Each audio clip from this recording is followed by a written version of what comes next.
Hey guys, it's Greg Alexander again with Alexander the Greg Fishing, and today I wanted to talk to you about fishing a shaky head. I have some on the water footage connected to this video. First, let's describe what a shaky head is. A shaky head is any straight tail plastic worm of pretty much any shape attached to a lead jig-headed hook. That's a shaky head. So let me show you some pictures of some standard shaky head baits and the type of lead head jig that they would be on. Now these are three common types of baits you can use for a shaky head. On the left is like a slider type worm, flat worm. In the center, a regular type finesse worm. And on the right would be a stick worm. These would be the three most common types of baits that you could use on a shaky head. But use your imagination. Pretty much anything that you can put on a hook with a straight tail can work as a shaky head. This is an all-purpose style shaky head with a flattened ball head, good for most any situation. Football style bait.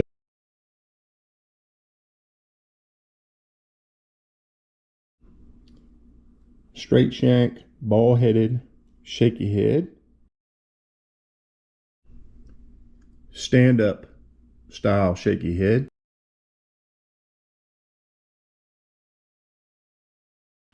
All right, so now that we understand what we're talking about with the shaky head, let's talk about the weights. What type of weight should you use on a shaky head? Well, probably the lightest weight that you can get away with and still fish it. The wind's going to affect that, the tide's going to affect that, your line size is going to affect how deep you want to get it, how deep you're fishing. Weights go from a 1/16 of an ounce up to over an ounce. You'll know if you lose contact with the bottom, you can't keep contact with the bottom, you need to up your weight a little bit. If you can keep contact with the bottom, you should stay with that weight or lighten it up a little bit. The lighter the weight on a shaky head, the more realistic it will look to the fish. So you want to use the lightest weight possible.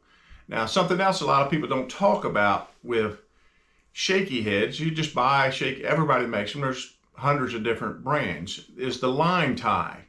The line tie on the end of the jig head. You want the line tie to be as close to the head as possible. Some of them stick up like 1/4 of an inch.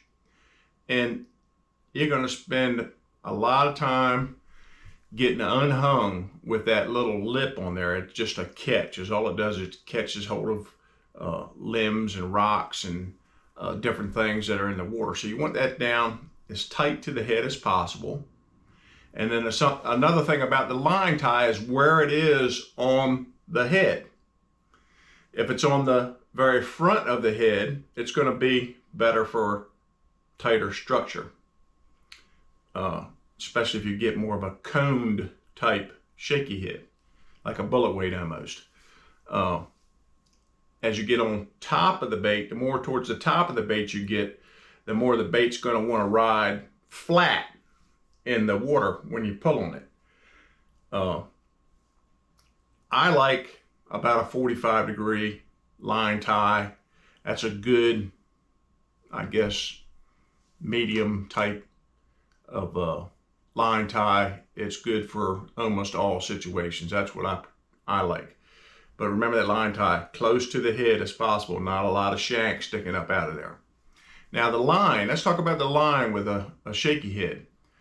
Obviously the line's going to depend on what weight shaky head you're throwing. If you're throwing a big 3/4 ounce football shaky head with a stick worm on it, or a magnum finesse worm, or a magnum worm, or anything what they call big shaky heading, you're not going to throw it on 8-pound tests. It's just not going to work for you. So you'll need to up your weight to 16 maybe pound fluorocarbon or something like that. 14 if you can get away with it with a 1/2 ounce or 3/4 ounce. But as far as like 1/8 ounce goes, which would be the most common weight of shaky head, I would never probably ever throw it on anything heavier than 8-pound fluorocarbon, preferably. Now, another trick that people don't really talk about much, or maybe they don't even realize it, is leader length. And when I talk about leader length, when you're throwing a shaky head, most of the time you're throwing it on a spinning rod, and you're going to use a braided main line tied to a fluorocarbon leader of various lengths. Well, I just take all the length issues out of it, and I tie 1, 2, 3 full arm lengths of fluorocarbon onto the end of my braided line. The purpose of the braided line is it helps you feel it a little bit more, but it keeps that line twist out of your fluorocarbon from throwing it out, and then you reel it up and it's trying to spin on the way in and whatnot, and you end up with twisted line. So that leader does away with that twisted line, and also keeps the fish from being able to see the thicker braid. Now with braid, I might use 12-pound or 14-pound braid, but most of the time for my mainline braided main line, I'm going to use 10-pound braid. That's extremely thin, doesn't affect the action of the lure at all. And the reason I throw the long fluorocarbon leader on my bait is simple. It gives them nothing to see anywhere in the vicinity of the bait, and I can retie that shaky head time after time after time after time after time after time, which is quick. Tying a uni knot or an Albright knot or improved Albright knot or some of these other knots that people tie to tie fluorocarbon to braid is time consuming. I can retie real quick, real quick, real quick. So that's why I use the long leader. I don't see any need for anybody to tie a 3 or 4 foot leader onto the braid. It's just a waste of your time. It's just going to cause you trouble. It's not going to give you enough distance between the visible line and the invisible line. And a couple 3 arm lengths, you're not going to get the line twist in that amount of line anyhow. And if you tie in a proper knot, a uni knot or whatnot, the knot, people say, I don't want the knot into the eyes of my rod or into my spool. I've had zero issue with that knot causing any issues in my line guides or in the spool. So that's the way I do it. Now, as far as when to fish a shaky head, anytime. A shaky head will catch them 365 days a year. If you're fishing tournaments, it may not be your best option because it tends to catch a lot of smaller fish than some other baits. But there's days when the fish are extremely pressured, or the conditions are not good, or it's high pressure, or the fish are just in a finicky mood, they're post-spawn, or they're on the beds, or whatever, that a shaky head might be the only thing you can catch them on. So a shaky head, best time to use it anytime you want to catch a lot of fish, or anytime you can't catch fish because they're in a weird mood or the conditions are off.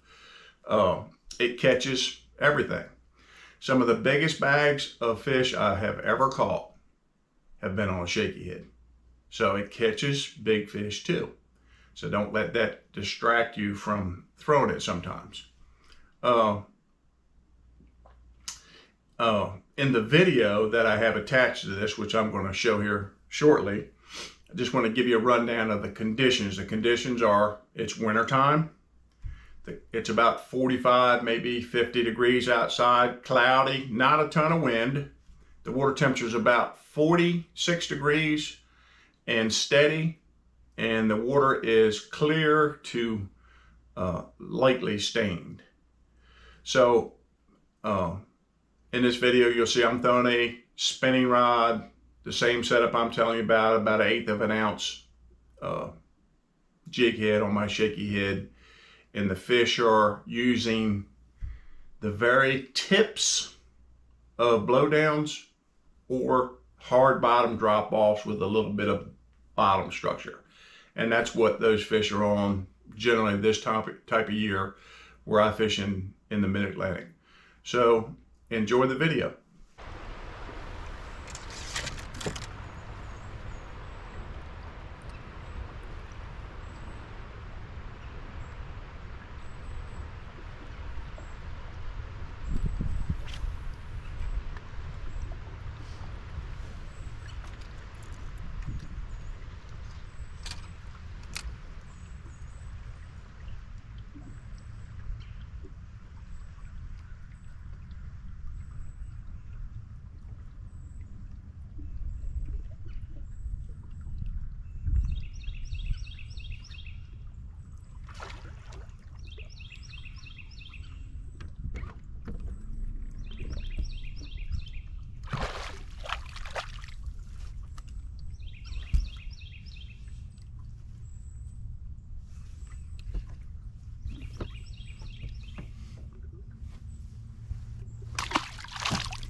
Nice 2-pounder. Now, one important point that I wanted to add about shaky head fishing, usually when you're doing it, it's tough, just trying to get a bite, whatnot. Maybe it's not, but most of the time it's a bite getter. And the key, not just with shaky heading, but with a lot of fishing, is to slow down. I just want to give you an example of what I mean. One day I was fishing in the wintertime. The bite was extremely tough and I picked up a shaky head. And I had to fish so slow to catch fish that day. I had my hood up on my jacket that I actually had an osprey land on my head while I was fishing. So that just gives you an idea of how slow I was fishing to get a bite, and that's very important. Now, if you like the video and you like the content of my videos that I'm doing here, please hit that subscribe button. It'll help you. It'll help me. If you have any questions about anything, put them in the comments and I'll do my best to answer them. Thank you and have a blessed day.